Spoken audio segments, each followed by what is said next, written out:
বন্ধুরা, ফাল্গুনি রান্নাঘরে আপনাদের সবাইকে স্বাগত। আবারও চলে এলাম আপনাদের কাছে অন্য এক রেসিপি নিয়ে। আজকে আমি বানাবো গন্ধরাজ এগ কারি। তো কিভাবে আমি বানাবো আপনারা ভিডিওটা প্রথম থেকে শেষ অবধি পুরো দেখতে থাকুন আর আমার সাথে থাকুন। উনুনটা আমি ধরিয়ে দিয়েছি, কড়াইটাও বসিয়ে দেবো উনুনে। প্রথমে আমি ডিমগুলোই সেদ্ধ করে নেব। ডিম সেদ্ধর জন্য কড়াইতে দিয়ে দেব জল।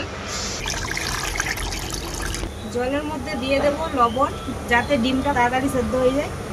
আমি এখানে ডিমগুলো খুব পরিষ্কার করে ভালোভাবে ধুয়ে নিয়েছি। এরপর ডিমগুলো সেদ্ধ করতে দিয়ে দেব।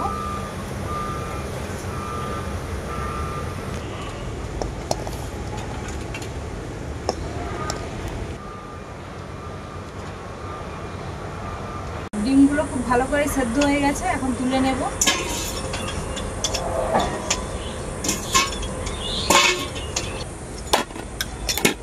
ডিমগুলো ঠান্ডা হতে হতে আমি মশলাটা বানিয়ে নেব। তো এখানে নিয়েছি আমি টক দই। এই টক দইয়ের সাথে কিছু গুঁড়ো মশলা আমি অ্যাড করে নেব। জিরে, হলুদের গুঁড়ো আর দেব শুকনো লঙ্কার গুঁড়ো। এরপর একসাথে খুব ভালো করে টক দইয়ের সাথে মিশিয়ে নেব। টক দই আর মশলাগুলোকে আমি একসাথে এইভাবে খুব ভালো করে চামচে করে মিশিয়ে নেব।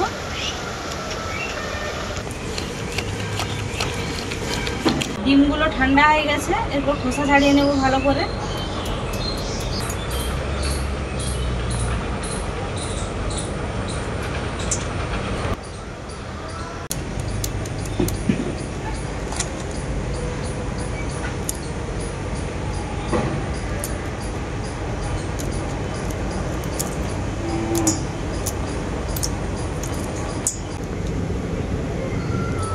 ডিমগুলোর আমি সবই খোসা ছাড়িয়ে নিয়েছি। এরপর ছুরিতে করে মাঝে মাঝে এরকমভাবে কেটে নিচ্ছি।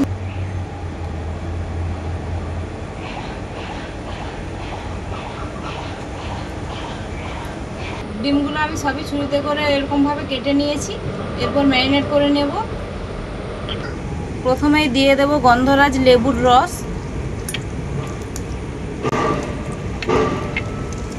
হলুদের গুঁড়ো, লঙ্কার গুঁড়ো, পরিমাণ মতো লবণ। এরপর খুব ভালো করে মেখে নেব ডিমগুলোকে। আবারও কড়াইটা আমি উনুনে বসিয়ে দেব। ডিমগুলো আমি ভেজে নেব, তার জন্য কড়াইতে দিয়ে দেব সরষের তেল। তেলটা খুব ভালোভাবে গরম হয়ে গেছে। ম্যারিনেট করা ডিমগুলো এখন ভেজে নেব আমি।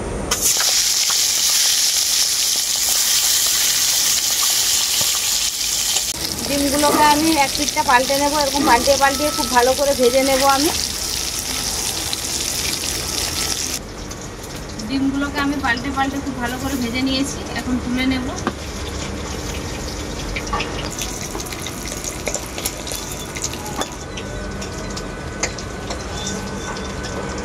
ওই ডিম ভাজা তেলের মধ্যেই দিয়ে দেবো থেতো করা পেঁয়াজ। পেঁয়াজগুলোকে আমি খুব বেশি মিহি করে বেটে নিইনি, থেতো থেতো করে নিয়েছি।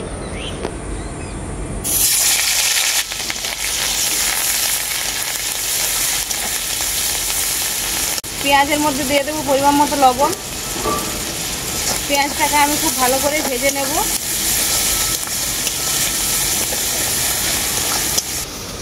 পেঁয়াজটাকে আমি খুব ভালো করে ভেজে নিয়েছি। এখন এর মধ্যে দিয়ে দেবো আদা রসুন বাটা।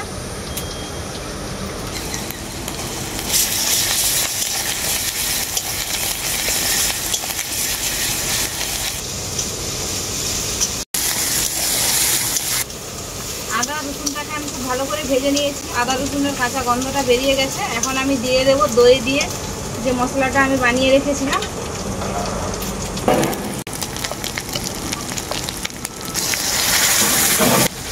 মশলাটাকেও আমি খুব ভালো করে কষিয়ে নেব।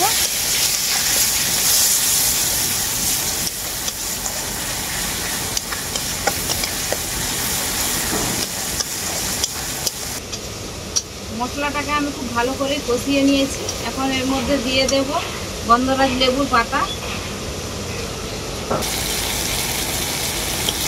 গন্ধরাজ লেবুর পাতা দেওয়ার পর আবারও খুব ভালো করে কষিয়ে নেব।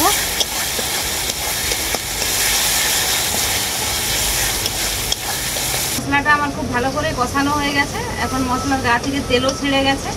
এখন আমি দিয়ে দেবো এর মধ্যে পরিমাণ মতো জল।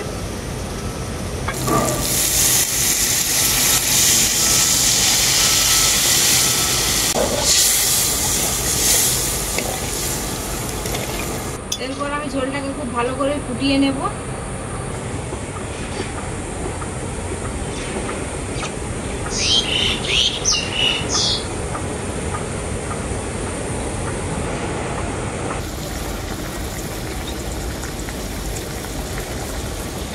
ঝোলটা খুব ভালোভাবে ফুটে গেছে, এখন ভেজে রাখা ডিমগুলো দিয়ে দেবো ঝোলের মধ্যে।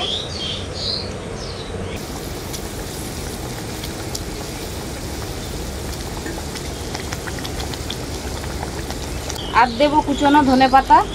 আবারও আমি ঝোলটা খুব ভালো করে ফুটিয়ে নেব।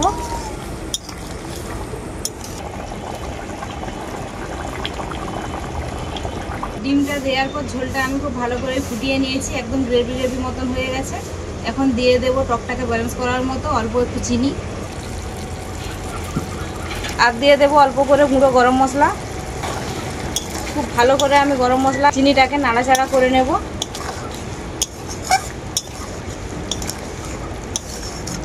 চিনি আর গরম মশলা দেওয়ার পরে খুব ভালো করে আমি নাড়াচাড়া করে নিয়েছি। এখন গন্ধরাজ এগ কারি এই রেসিপিটা আমার পুরোপুরিভাবেই রেডি, নামিয়ে নেব। আজকে আমি গন্ধরাজ এগ কারিটা এমনিতেই খেয়ে বলছি, ভাতের সাথে খাচ্ছি না। তো কেমন হয়েছে খেয়ে বলছি।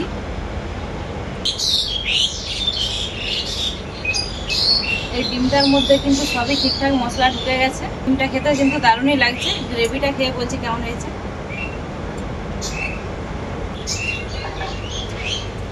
গ্রেভিটাও খেতে কিন্তু অসাধারণই হয়েছে। আমি রিকোয়েস্ট করছি একবার হলেও আপনারা এই গন্ধরাজ এগ কারিটা বাড়িতে অবশ্যই বানাবেন, বানিয়ে খেয়ে দেখবেন, কিন্তু দারুণই হয়।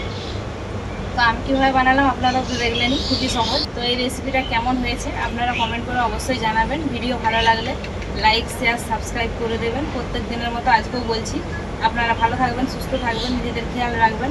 আবার দেখা হবে পরবর্তী ভিডিওতে নতুন কোনো রেসিপি।